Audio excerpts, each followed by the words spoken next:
Hello all, இந்த வீடியோவில் நம்ம பழம்பெரும் நடிகை பண்டரி பாய் அவங்கள பற்றி தாங்க பார்க்க போகிறோம்.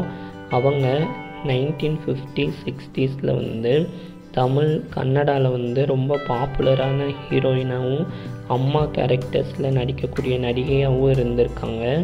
அவங்க தான் கன்னட சினிமா உலகில் முதல் சக்ஸஸ்ஃபுல் ஹீரோயின். அவங்க மொத்தமாக 1000க்கும் மேற்பட்ட படங்கள் கன்னடம், தமிழ், தெலுங்கு, ஹிந்தி போன்ற மொழிகளில் நடிச்சிருக்காங்க. அவங்க பிறந்தது கர்நாடகாவில் மராத்தி பேசக்கூடிய ஒரு ஃபேமிலியில் இருந்து தாங்க வந்திருக்காங்க. அவங்க என்ன தான் ஒரு கர்நாடகாவில் பிறந்திருந்தாலும் அவங்க தமிழ் மொழி மேலே எப்போவுமே ஒரு பற்றோடு இருந்திருக்காங்க. ஏவிஎம் ஸ்டூடியோவில் அப்போவே தமிழ் மொழியை பேச எழுத கற்றுட்டு இருந்திருக்காங்க. அவங்க அந்த காலத்துலேயே பார்த்தோன்னா நடிப்புக்கு இம்பார்ட்டன்ஸ் கொடுக்குற ரோல்ஸ் பண்ணணும் அப்படின்ட்டு ஒரு மைண்ட் செட்டில் இருந்திருக்காங்க. ஹீரோயினாக தான் நடிப்பேன் அப்படின்ட்டு இல்லாமல் அவங்க ஹீரோயினாக நடித்த ராஜ்குமார், எம்ஜி ராமச்சந்திரன், சிவாஜி கணேசன் போன்றவர்களுக்கு அம்மாவாகவும் நடிச்சிருக்காங்க.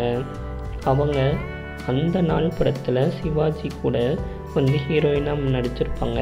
அந்த ரோல் அவங்களுக்கு வாழ்க்கையிலே ஒரு மைல்ஸ்டோன்னு சொல்லலாம். அதே மாதிரி கன்னட உலகின் சூப்பர் ஸ்டாரான ராஜ்குமாரோட முதல் திரைப்படமான பெத்தர கண்ணப்பா படத்தில் இவங்க தான் ஹீரோயின்.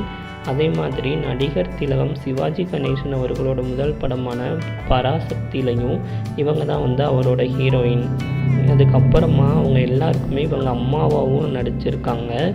அவங்க சென்னையில் பார்த்தோன்னா அவங்களோட வீடை ஒரு கோயிலாக மாற்றி பாண்டுரங்கா டெம்பிள்னு அதை பண்ணியிருக்காங்க.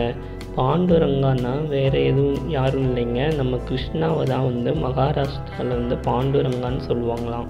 அவங்க நல்லா பீக்கில் இருந்தப்போவே அவங்களுக்கு ஆக்சிடெண்ட் ஆகிடுச்சு ரோடு கிராஸ் பண்ணும்போது. அப்போ கூட பார்த்தோன்னா எம்ஜிஆர் அவர்கள் தான் அவங்களுக்கு ரொம்ப ட்ரீட்மெண்ட்க்கெல்லாம் உதவி பண்ணாராமா. அதுக்கப்புறமா ஒரு சில ஆண்டுகள் பட தயாரிப்புலையும் ஈடுபட்டு இருந்தவங்க அதுக்கப்புறமா இறந்து போயிருக்காங்கங்க. Thank you all, keep supporting, please subscribe to my channel.